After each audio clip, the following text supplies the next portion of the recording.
Good music. Our show is distributed worldwide by Witsong's Radio Network and PRX.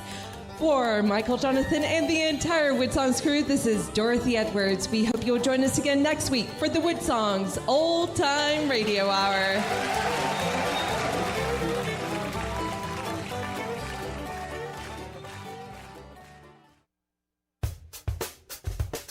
You're tuned to CILU 102.7 FM. This is What's Up in Thunder Bay for Monday, September 30th. The Foundry presents their Every Folking Monday music showcase featuring a different artist every week. Tonight's featured artist is Mary Walker. It runs from 7 to 10 p.m. There's no cover and it's suitable for all ages. The Royalton Lounge and Hotel presents their all ages open mic night with OC and Jamie. It starts at 8 p.m. and there's no cover.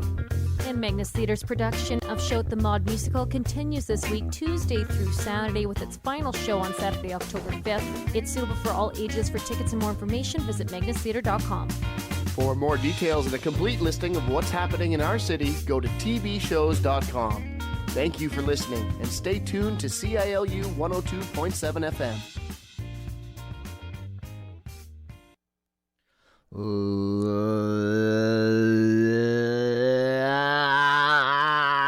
Ladies and gentlemen, I'm Layman Pascal, and you're listening to the Cinematic Asylum on CILU 102.7 FM, where we use only local potatoes.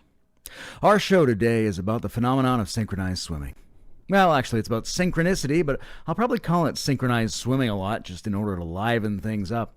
I do want to liven it up because I worry that when the theme is so abstract without being socially provocative enough, nobody's really going to hook in. You know, during episodes when I dance on the evolving edge of sociological and ethical themes, it's very easy for me to get a good flow going. There are clear obstacles to jump and dangers to carefully balance and all kinds of subtle frustrations that long to become higher-level nuances without triggering anyone too much or not enough.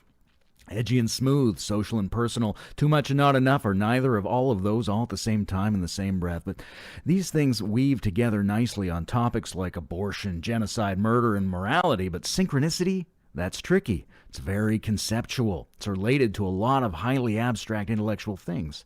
So this is going to be one of those episodes where you may not have a personal moral charge about the issues I'm discussing, so it might be harder for both of us to go through this elaborate thought dance together. We won't know when to worry and when to relax. So I've been thinking about how to try to juice this topic up a bit. How do I become the intellectual bad boy of synchronicity? Well, maybe there's no such thing. Maybe you just can't find the edge on every possible topic. Maybe there is no edge.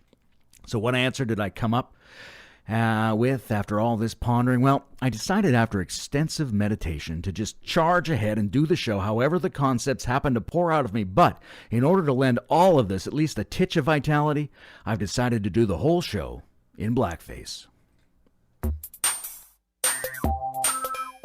Sava, Sava. Sava, Sava. Sava, Sava. Sava, Sava. Sava, Sava. Sava, Sava.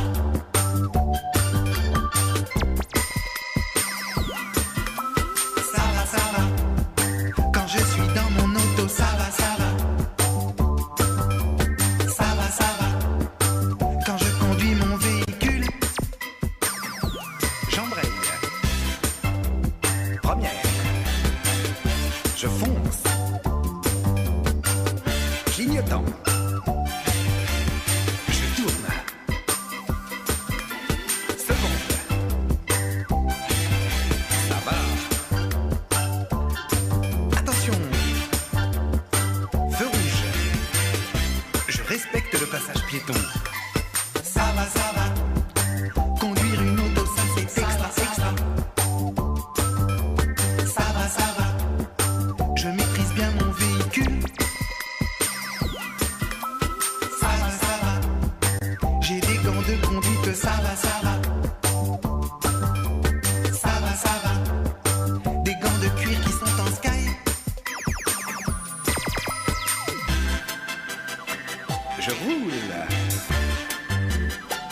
Ça roule. Bouchon, je stoppe.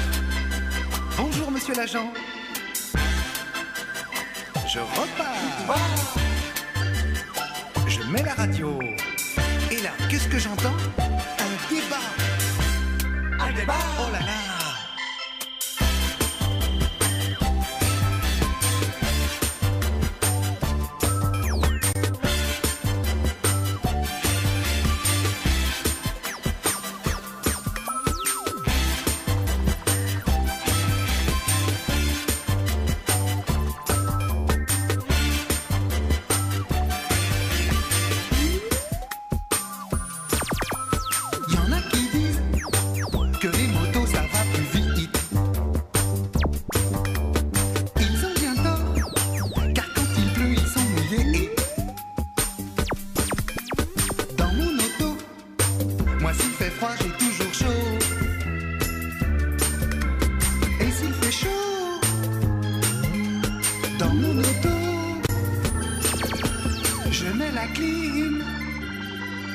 Et là j'ai froid.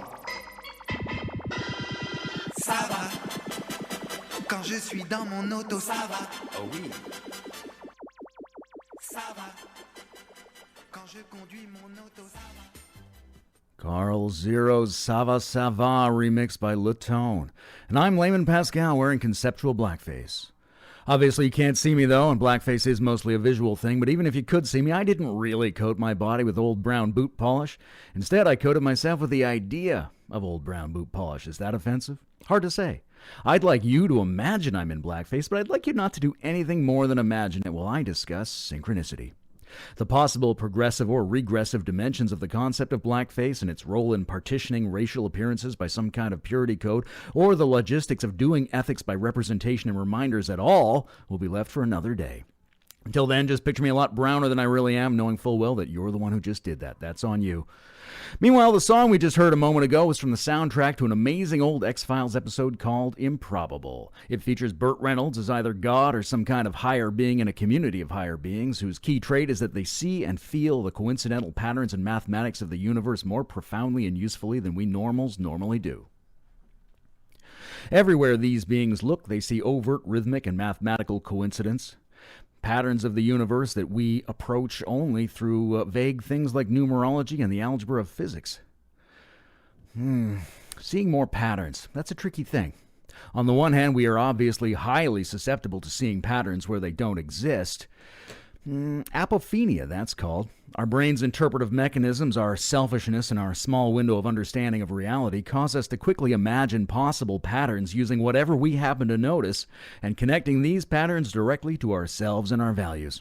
Why, even those squirrels who keep tearing the moss off the stump I'm trying to grow it on in the backyard are pretty clearly doing it on purpose because they hate what I stand for. The pattern is clear. I've seen people posting about it several times. But what are you going to do? Haters going to hate and squirrel's going to squirrel. Yet in that first split second that they start to squirrel, I see a pattern sprawling out of control and centered directly on making me feel how I feel right now, and it's monstrous. Apophenia, paranoia, something above and beyond regular noia. On the other hand, though, if that's really my hand and not some sneaky imposter appendage, we not only do gain personal and scientific knowledge by discovering more patterns in the world, we also seem to rise to another more profound and more empowering level of consciousness when we do see more patterns around us. Fred the Nietzsche said that the formula for greatness was amor fati, the love of fate, the fatal love that says of every it was that I willed it thus. He was no metaphysical believer who thought God or the universe or the Dharma had arranged things just for him, but nonetheless he did seem to believe that you were probably at your best when you had the cognitive and perceptual existential experience of it seeming to be the case that all patterns and events have meaningfully conspired to produce this particular outcome just for you. So put that in your smoke and pipe it. By interpretively submitting the entire past to your purposes, your freeing of the will occurs, so your will is free to more purposefully will into the future, right? You can't toss a ball that you haven't caught yet, so catch that ball. Receive all the past and present it to your own quasi-rational net of supersalient meaningfulness.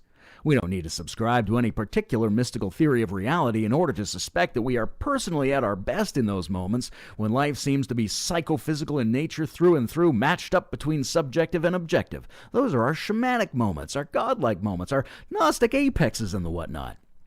And in fact, the number of real interconnecting informational significances between all the objects in our environment and all the neurons in our brain and the whole history of all our actions and everyone's actions in a potentially non-local universe means that to perceive more reality is almost always going to mean perceiving a lot more connections and significance right now than is normally available to your gaze or to your heart. But what about when it comes to movies? What's the role of meaningful coincidence in shows or coincidence in general? Is that a sign of a bad movie, weak plotting, in which events are forced forward by a host of things that just happen at the right time for no reason? Or is it the sign of a great movie in which the hidden connections of reality are directly intimated for collective vivification and titillation? Remember Lost, the mysterious island on which random people were likely to discover not only that their lives were deeply entwined with that of their fellow airline passengers, but also likely to discover their long-lost horse, their dog, their father, or the numbers that won them the lottery are also by fluke available on this very island. Highly improbable, yet they lean into it. It's the basic plot driver of the whole show. Seems like the very nature of that island is that it's somehow a probability vortex, a place where the unlikely is more likely than it normally is. And why not? If large objects literally distort the metrics of space and time, and if basic parameters of reality, such as the speed of light, might have altered over the history of the universe, then would it really be so weird to find out that certain situations modify the numbers that we think of as random chance? Here's Michael Giacchino from the soundtrack to Lost.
That's quite probable. Or it can be a sensation type, say an extrovert sensation type that is very much influenced by the unconscious.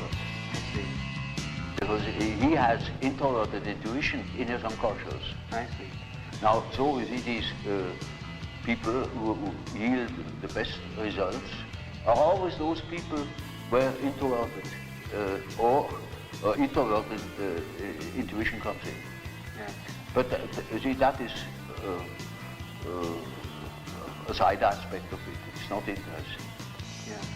There the question is another question far more interesting, namely that the terms they use, Ryan himself uses Yeah. recognition, Pre-recognition, telepathy, yes. etc.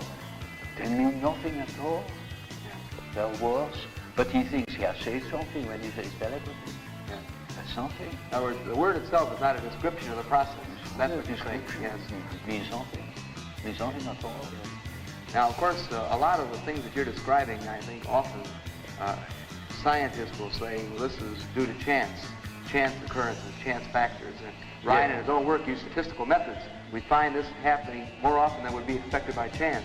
Well, you see, he proves that it is more than chance. Yeah.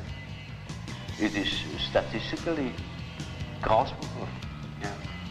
And that is the important point. Yes. And that hasn't been contradicted. Yes. You see, there was such a poor sap who, that happened in England. That man said, oh, Ryan, well, that's nothing but guesswork. Exactly. Yeah. That is it. It is guessing. Yeah. What you call guessing, a hunch is guessing. Yeah. A bit of definite guess. A definite guess, you know, is a hunch, you know. Yeah. Just that. Yeah. But that means nothing. You see, the point is that it is more than merely probable. Yeah. It is beyond chance. That was Michael Giacchino with Hollywood and Vines from the Lost soundtrack, followed by Carl Jung, set to Shadowy Men on a Shadowy Planet song, Egypt, Texas. Jung discussing which of his psychological types relate best to coincidence, chance, and ideas of precognition.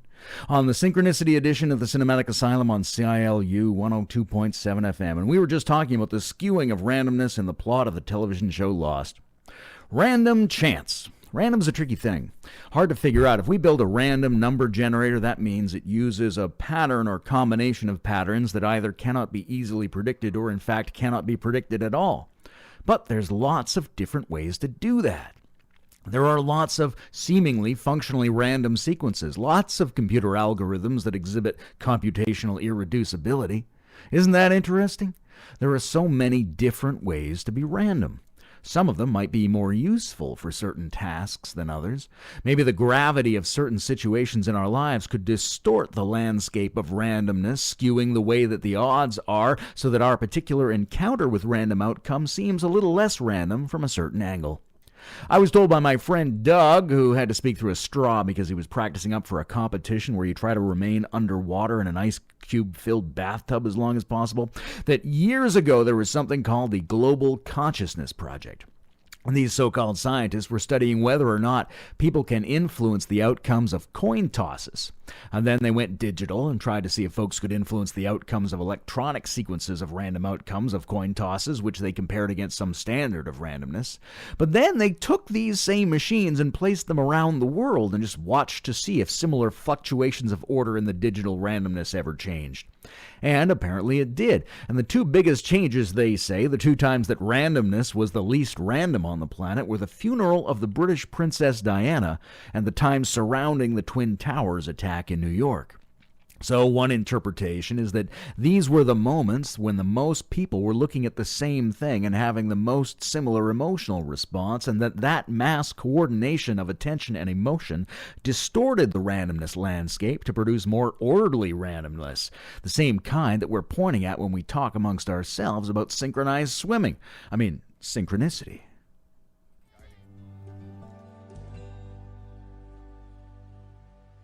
I'm walking on the very grounds that Ralph Waldo Emerson, Henry David Thoreau actually walked on in their lifetime.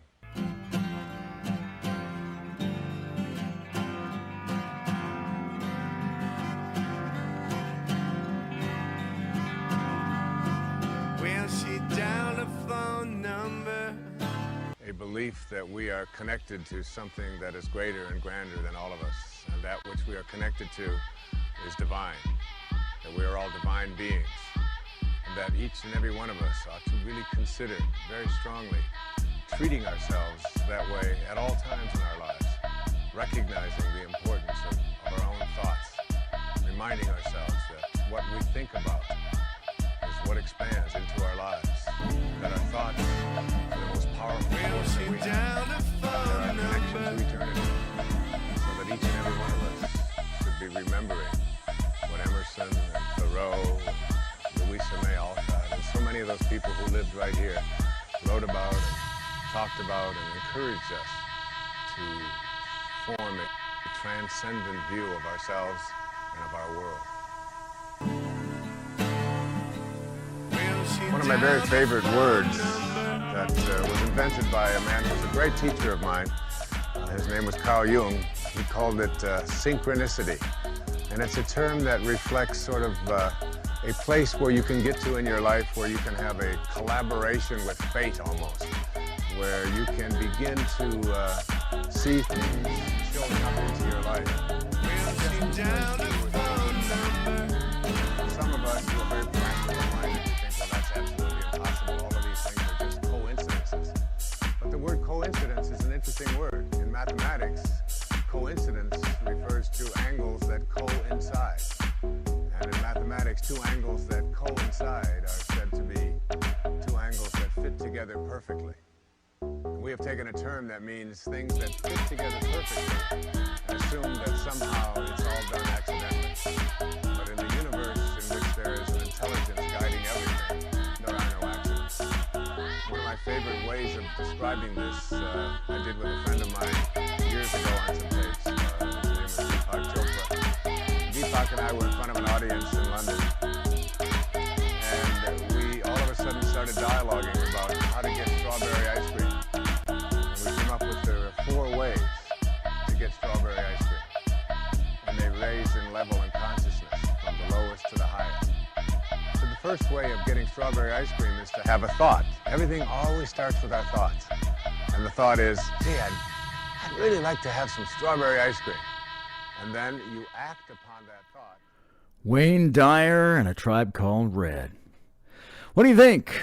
Random chance. Are odds odder than evens, or are they about evenly odd as evens are? Or more basically, what are the odds? What do the odds say that you're listening to this show and I happen to be discussing synchronicity? Is it like 100% odds because it is actually happening? Is it like 1% odds because it seems like a pretty rare situation in which all those factors would be occurring simultaneously? I mean, this is not something you just hear about on the radio every day, is it? Maybe you even experienced a synchronicity earlier today, and now you're hearing about synchronicity. That's odd. Or, on some other hand, is it like 20% odds after you factor in the fact that all kinds of other things you aren't hearing about right now are just as likely to be occurring as what you are hearing about right now? Whoa, wait, what? That's strange, isn't it? That you have to think of what isn't happening in order to gauge the probability of what is happening? We don't have to live underwater in salty bays in order to know that the 50-50 odds of a fair coin being flipped don't change no matter what result you happen to get. 10 heads in a row seems like an unusual occurrence with low odds, but it doesn't change the odds. The odds already include that possibility. The normal odds consist of nothing but a bunch of equally weird outcomes put together in a sack. If you pull one out, it may look weird, but it's not specially weird compared to everything else in the sack of weirdness. Or maybe they're all equally special. After all, your odds of winning a major lottery are astronomically small, but they're more than astronomically higher than your odds of winning without playing. Does the fact that someone wins every week make it any less stupid for you to buy one or not to buy one? How relative are odds? Quantum algebra says you sort of have to treat all other things an electron could be doing as if it was really happening in order to figure out accurately what this electron is going to do. It's a bit like the old Monty Hall problem. You know that one? I think about it a lot. You're on this old game show and there's a duffel bag filled with everything you want. Cash and golden dominoes and a unicorn horn and some fried chicken. It's behind one of 3 doors and there's nothing or just garbage behind the other 2 doors. You have a 1 in 3 chance of winning. But just before checking your door, Monty says to you, wait a second, and he opens one of the 2 remaining doors. Of course, he does not reveal the money. The money could be behind the last door, or it could be behind the door you picked. He offers you the chance to switch. Do you take it? Well, you did already pick your door. I mean, what about loyalty? That's your door, for God's sake. Have a little decorum. Plus, it makes no difference, right? You've got a 50-50 chance either way, and anyway, he's probably trying to trick you, so you stick with your pick.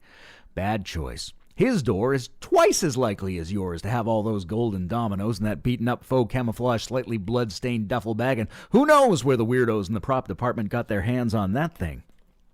You see, there was a 2 out of 3 chance that the duffel was behind one of Monty's other 2 doors, right?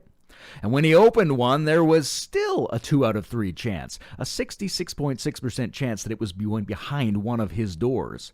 And now he only has 1 door left, so that door has the whole 66.6% chance, a 2 out of 3 shot. That's twice as good as your door. Sounds weird, but you can actually test it by doing the game repeatedly and just watching what happens. So in order to act correctly in regards to what you are facing directly, in order to properly evaluate your own odds, the chancy facets of something meaningful that you are currently inspecting and having feelings about, in order to figure out this, you have to factor in those as well. It's a little bit like that electron waving and not waving its way through a couple of local slits. The other odds can make your odds more accurate. That's weird, though. The chance that a monster is in my house tonight can't really depend on how many monsters are in how many other houses on how many other nights, can it? Well, yeah, that's kind of exactly what odds are. It's what makes them different from perceptions. That's why you might want to calculate the odds and then see how they interact with the updated information you're getting about web-toed, scale-a-thon, gill-slitted humanoid giants stripping their way onto shore in the night and breaking into your tool shed. That's why you live in those salty bays in the first place, right? Now, I'm making the most obscure possible half a joke about Bayes' theorem, and for whom? No one's going to get that or care. But you might care I'm doing the whole show in blackface, or at least conceptual blackface. Either that, or I've become accidentally soot-covered 19th century chimney sweep, which is not entirely out of the question. Chimney, chimney, chim. Sorry. I'm just saying that our brains aren't straightforwardly evolved to handle statistical information, which is inherently based on situations that are not happening to us and mostly are located where we are not. Statistics are non-local in space-time, but I don't have to tell you that, Doug. Where the heck is Doug, anyway? So if we are apparently so bad at really knowing the odds, why do we even reference them when we talk about coincidence and synchronicity? Why say, what are the odds, if we don't even really know what odds are? Well, probably we're just pointing to some feature of the interaction between consciousness and probability, a factor that we find frequently and uniquely empowering, and which seems to invite us into some kind of a secret, maybe about the universe and maybe about ourselves.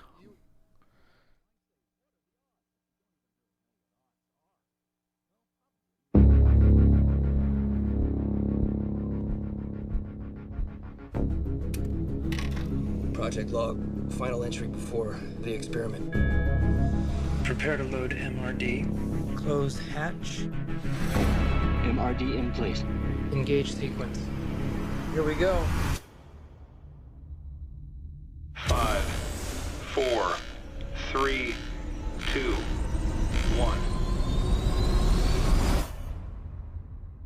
1. I saw someone. There. Right there. It looked like a person. Don't tell anyone about the experiment. We're onto something much bigger than we imagined. Where did you just come from? You're operating independently of yourself in an alternate timeline. There's 2 of you. The invention of time travel. How much? It's not for sale. 2 beings of the same consciousness cannot exist in the same universe. He's experiencing temporal feedback. To be so close to controlling time. It has to stop. You're gonna kill yourself. The fate of the universe is in your hands. An infinite number of possibilities. Metric pressure sustaining. An infinite number of choices. Do it now. An infinite number of outcomes.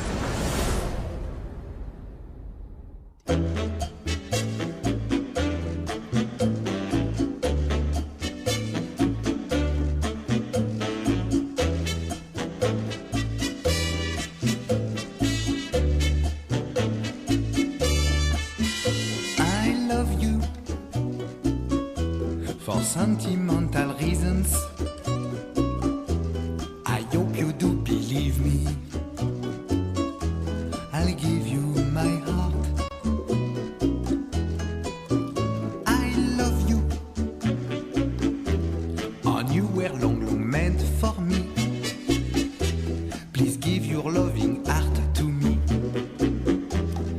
say we'll never part. I think of you every morning, dream of you every night. Darling, I'm never lonely whenever you're in sight. I love you for sentimental reasons. I hope you do believe me. I've given you my heart. Je t'aime, toi, pour raison sentimentale. J'espère que tu me crois. Je t'ai donné mon cœur.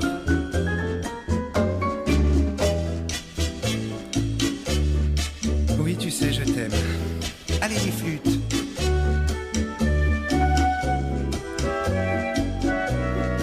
Sympa. I love you for sentimental reasons. I hope you do believe me. I've given you my heart. I hope you do believe me. I've given you my heart. Et voilà. CILU is supported in part by the students of Lakehead University, our sponsors, and our listeners. At this time, we would like to thank the following sponsors for their continuous support. The Rec and Culture Division of Thunder Bay, bringing free events to the waterfront in all of Thunder Bay. Check out thunderbay.ca/events for more info on their upcoming community events and follow them on Facebook.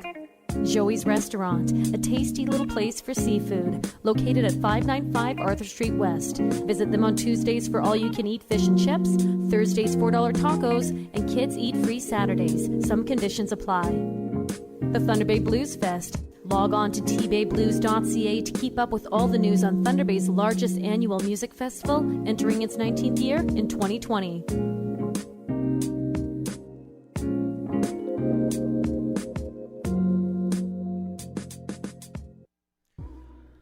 I'm Layman Pascal, and you're listening to the Cinematic Asylum Synchronicity Edition on CILU 102.7 FM. Synchronicity is a fancy word Carl Jung bequeathed to Shirley MacLaine and the Institute of Noetic Sciences in his living will. Technically, it means the exact same as coincidence, synchronicity, stuff happening at the same time. Forget for a second that Einstein said no two things ever actually happen at the same time. They still basically do. Besides, we might not be talking about something that falls within the jurisdiction of oscillating local clocks moving through the geometrical manifold of relativized distance and duration, Albert. General relativity might even be defined as the theory of what is not synchronicity, so we might need to look elsewhere. And who knows, maybe the realm of physical energy in space-time is precisely the zone in which we are looking at sequential energy transformations. They don't seem to be able to transfer information faster than the speed of light and without some kind of direct contact entanglement, so of course we don't look there for synchronicity. Now you could, I suppose, consider that simultaneous energy transformation indicates an entirely different zone of information exchanges whose purview would by definition not be that of physical energy systems, but where would that get us? Do you believe in synchronicity? Oddly, someone asked me that very recently, and what's the answer? Well, I'm sitting in this chair and it's not collapsing into atomic chaos. That's a pretty meaningful coincidence for me, but I know that's not what you meant.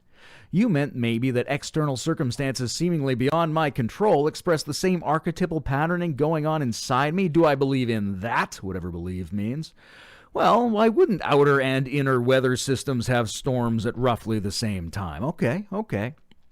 But the question here is not whether some things sometimes stand out to us as exhibiting subjectively validated high-intensity complementarity between seemingly external events and seemingly internal events. That definitely occurs. The question, I think, is, what is that in comparison to? Why does meaningful coincidence sometimes stand out, and from what? Does it get sore and swollen? Did it hit its thumb with a hammer? Is a moment of detected synchronicity something like a temporary inflammation of coincidence? What about all the rest of the events in life? Aren't they equally potentially meaningful and coincidental? Why isn't that blowing your mind all the time? Why doesn't it seem like synchronicity is lurching toward us leeringly at all times from every direction? Why do we notice it in some places and not other places when a quick analysis reveals there is startlingly meaningful coincidence occurring throughout reality in all moments? So the issue is not whether it happens and whether we believe in it or not. The issue is why does it gather our attention and our questioning at certain specific moments? Does that happen when the normal intensity level goes up for some reason? Does it happen when the conditions for a peak experience start building in our neurochemistry? Is a fractal time wave pattern determining it as we single out something to pay attention to? Does it happen mostly when an emergent level of our new consciousness is reorganizing our quadrants, Ken? Or is it something even much more slippery-ish?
Fawn doing Questions in a World of Blue. In an early episode of Twin Peaks, we see the funeral of Laura Palmer. I saw it as a kid. It impressed me profoundly with the ability of coincidence to create a surrealistic atmosphere. Things that wouldn't be too weird on their own become truly uncanny when they happen at roughly the same time and place as a couple of other sort of weird things. The funeral is occurring. Two boys start fighting. The father collapses in sorrow, and the mechanism controlling the lowering of the coffin into the grave malfunctions. As the boys scream, the father weeps and falls upon the coffin that is now rising and lowering, rising and lowering. A truly bizarre moment highlighted by the haunting musical tones of the soundtrack. Laura! Coincidence in shows. You come home every day, you come home and there's a surprise party. You come home and there's a surprise party and there's some wreckage from the International Space Station crashing down into your backyard. Now we've got an opening scene, right? That's Breaking Bad level coincidence, and it can be done really well. You don't want your hero saved at the end of a long journey by a gun just happening to malfunction. But on the other hand, the day the crocodile goes after his dog during the backyard barbecue should be the day he dressed in a clown costume and forgot a change of clothes. The situation goes from a mere event into some bizarre fragment of the holographic dream time. It stands in the apocalypse of some kind of world. You teeter into the Hegelian end zone where history folds over on itself and starts to look like something else entirely. In the olden days, they used to talk about pathetic fallacy. Say the weather matching human events in the story. It was a dark and stormy night. Of course it was. That's when things go down. The pathos is reflected in the environment, a pathetic fallacy. It can be trite and naive, but also wondrous and strange, drawing you into something more, something mythic, something that risks becoming a new Bible. Maybe that's why coincidence is such a factor in so many of the best films and TV shows, because they're actually emerging as new myths, as instructive glimpses into hyper-reality.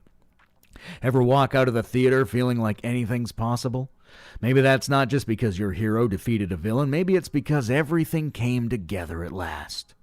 And what is a peak experience in every case, if not an instance of mega coordination inside and out, everything coming together at last? And we can make some of this feeling anytime we like, really. Heck, just start doodling randomly on a piece of paper. Now take one of those squiggles and place an identical squiggle to that one somewhere else on the page. Do this a few times. You aren't adding any specific meaning, but you certainly are adding an increase in the sense of potential meaningfulness. The chaos looks suspiciously more orderly now. A special balance of order and chaos that comes from doppelgangers, repetitions, doubles, two eyes, two brain hemispheres, two lovers, twins, another Earth, another species, a mysterious dance, a recurring image in the fractal chaos, a repetition of the same difference. The explosive potential of matter and antimatter, which look almost identical to each other. And I'm sure you won't be surprised to learn that you heard me say this very sentence on this very show 1 year ago today. It's deja vu all over again, and this time it's personal. Synchronicity is an acausal connecting principle, Jung said when he was young and unafraid, as it said on the inside cover of my father's copy of Finnegan's Wake. Acausal? Well, I don't know about that, Carl. There might be a cause. It's very hard to know how much of the phenomenon is removed by advanced statistical analysis and how much may or may not be anchored in the apparent probabilities of our physical theories. Jung, I think, didn't mean that there was no cause, but that the causes were not operating in a single long line, but rather coming in from different directions at sort of the same time, connected in parallel rather than series, as an electrician might say. At some point in all our thinking, we have no choice but to accept that a couple of things are basically simultaneously connected as far as we can tell. Maybe it's the spin alignment of two electrons that used to be touching. Maybe it's the accuracy of the measurement of the position and the momentum. Maybe it's matter and energy. Maybe it's the temperament of two twins separated at birth. Or maybe it's something even more basic than that. Maybe it's built into the very idea of a thing. You know what I mean? When is a thing a thing? What gives it its a-ness? Look, you could draw a chalk outline on the floor around some spilled Lego, a potato chip, a piece of lint, half a human arm, and 3 dimes. Now they're all inside the chalk outline. Does that make them a group? Well, you sort of group them, yeah, but it's not quite like a body being a group of cells, or a swarm of bees, or a biosphere, or a brain of brain cells. Some arrangements of things have an extra quality of being all one thing, and others don't have that as much. Suppose I took a fish, one fish, not 2 fish, neither red nor blue fish, and I chopped them into 101 pieces, which I then scattered around town haphazardly. Now that guy is no longer packaged into the body of one fish, but in a sense all those parts still belong to him, to his oneness, to his ness. They are his parts. It makes sense at this point to say his parts, because the oneness I am comparing the manyness to is still present, at least a little, and at least for a little while. But come back in a month and they've changed or broken down such that the exact same stuff no longer seems to be part of a fish, but is now just a bunch of gross, disconnected fish parts. Even if I pick them up and put them back together in a bag together, they won't really be a singular group, a wholeness, a one thing anymore. The connective dream of a singularity has dissolved. Where did it go? Where does it come from? How do some things get to be a thing?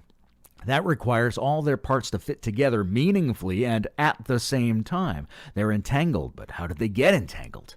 If I put a dime and a nickel in a bag and ask Doug and Sally to each reach in and take one, well, Doug could drive 100 miles north and then check his hand, and when he sees that dime, he'll know instantly that Sally has a nickel. The information is entangled. The relationship between the two coins is sort of one piece of information with two simultaneous heads. The data is coincident.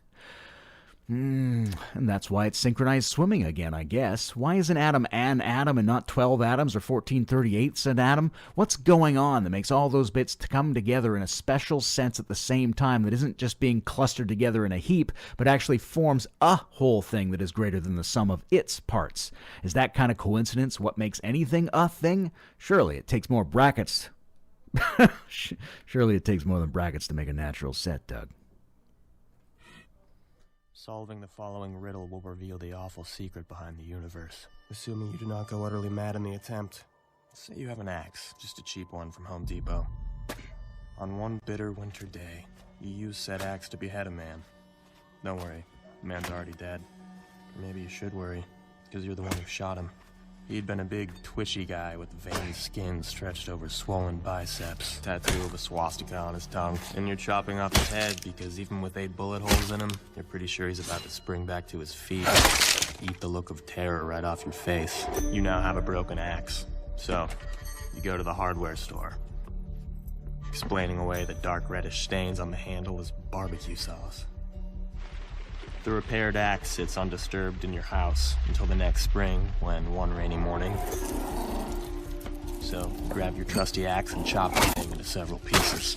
On the last blow, however, of course a chipped head means yet another trip to the hardware store. As soon as you get home with your newly headed axe, though,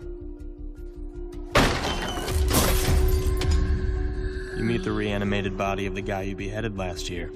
Only he's got a new head, stitched on with what looks like plastic weed trimmer line, and wears that unique expression of "you're the man who killed me last winter" resentment that one so rarely encounters in everyday life. So you brandish your axe. That's the axe that slayed me. Is he right?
East of the Rockies, you're on the air with Terrence McKenna. Hi, where are you, please?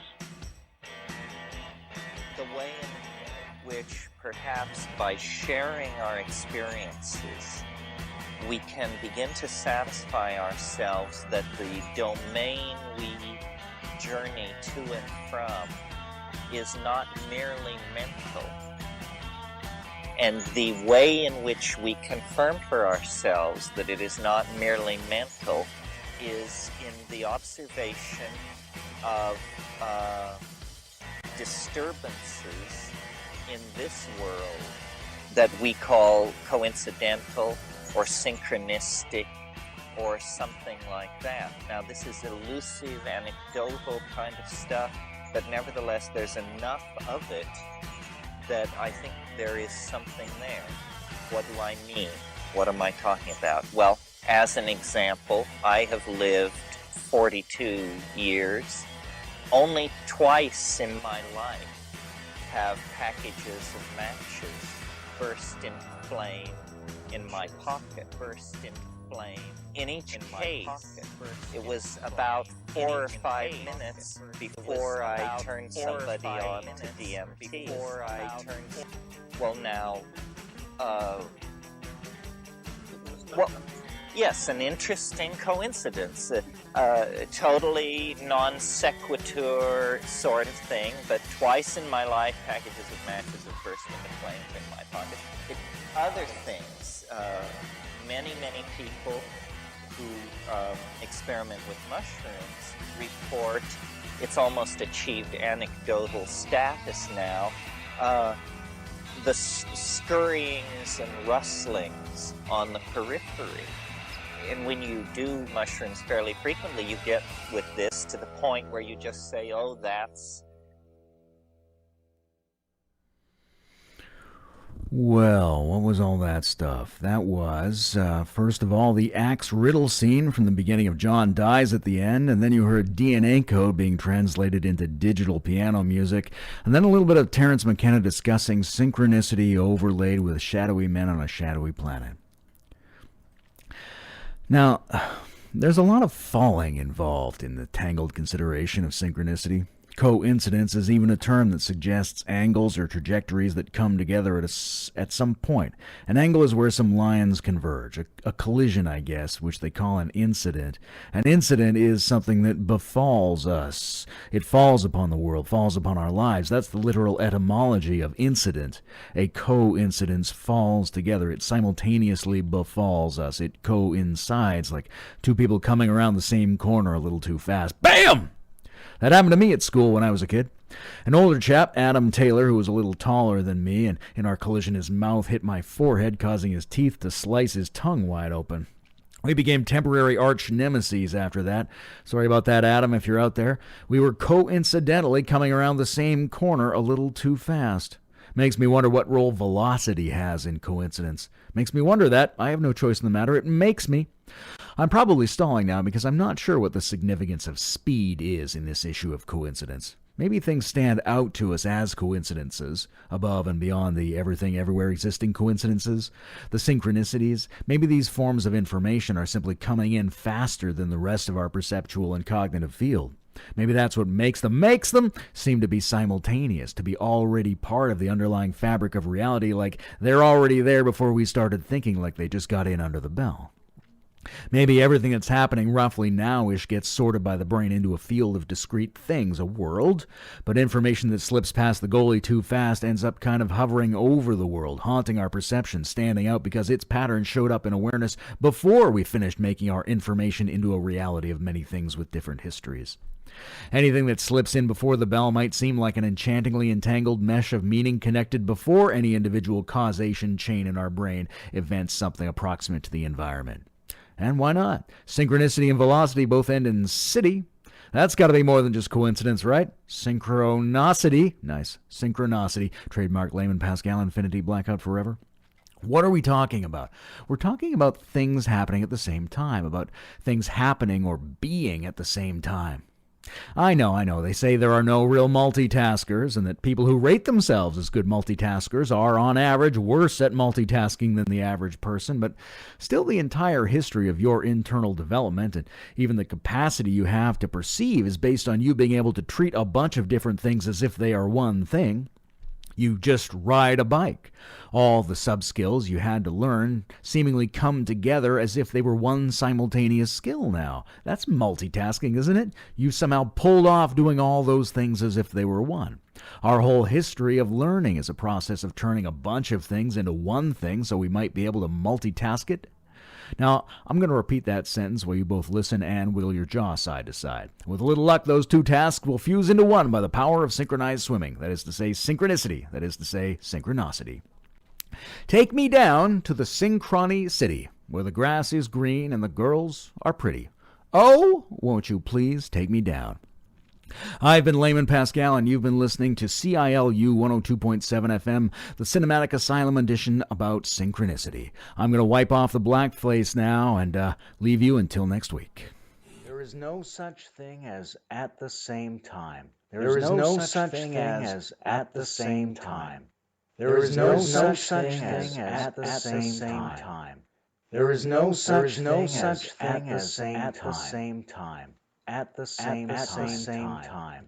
And yet simultaneity means everything.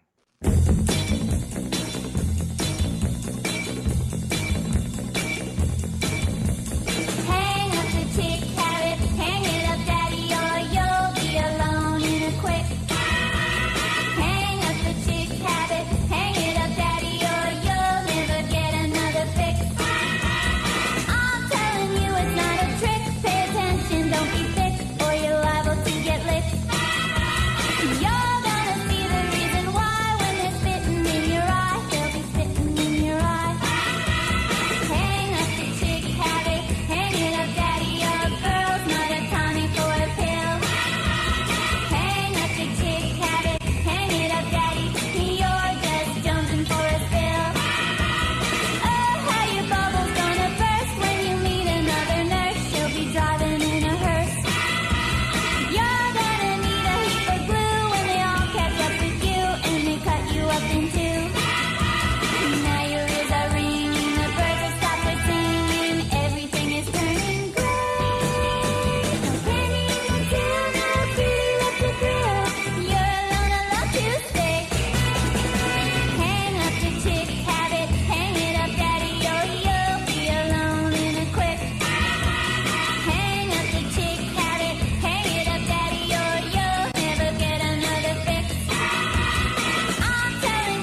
Hey you, pick that up and recycle it.